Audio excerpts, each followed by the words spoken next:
Pemirsa, Kementerian Perhubungan Kemenhub merilis aturan terbaru terkait perjalanan internasional melalui udara. Aturan ini dituangkan dalam Surat Edaran SE nomor 106 tahun 2021 tentang perubahan atas Surat Edaran Menteri Perhubungan SE nomor 102 tahun 2021 tentang petunjuk pelaksanaan perjalanan internasional dengan transportasi udara pada masa pandemi COVID-19.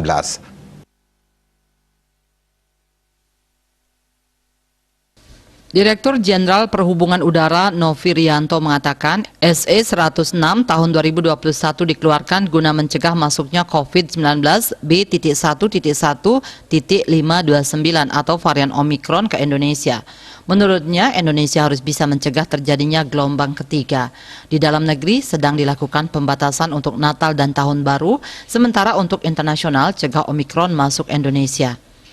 Novi menjelaskan ketentuan terbaru di dalam SE 106 tahun 2021 antara lain mengubah waktu karantina di luar 11 negara Afrika Selatan, Botswana, dan Hong Kong, serta negara yang secara geografis berdekatan dengan negara transmisi komunitas kasus Omikron yaitu Angola, Zambia, Zimbabwe, Malawi, Mozambik, Namibia, Eswatini, dan Lesotho.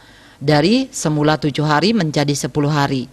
Selain itu juga mengubah syarat PCR bagi personel pesawat udara asing dari semula 7 kali 24 jam menjadi 3 kali 24 jam, serta menambah ketentuan kewajiban tes PCR pada saat kedatangan bagi personel pesawat udara asing.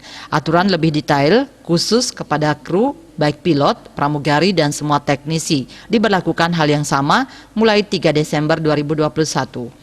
Novi mengungkapkan pemerintah telah mengetahui bahwa COVID-19 varian Omikron telah menyebar di lebih dari 11 negara tersebut, bahkan telah terdeteksi di Malaysia dan Singapura.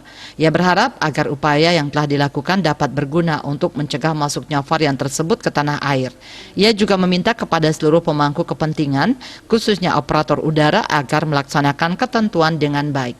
Wartawan Bali Pos melaporkan.